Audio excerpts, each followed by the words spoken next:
الله تعالی د قدرتي آفاتو، سیلابو، زلزلو او طوفانو او داسې تیزو هواګانو څه ظاهري او عارضي اسباب او څه باطني او حقيقي اسباب بیان کړي دي. د ظاهري اسبابو تعلق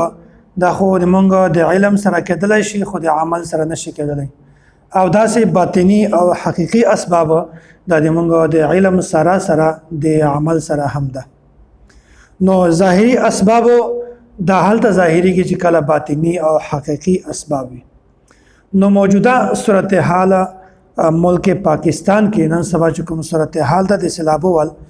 اکثرو علاقو کې تقریبا 3 کروڑ خلک د بې کوره شوي دي، د کورونو وتلي دي،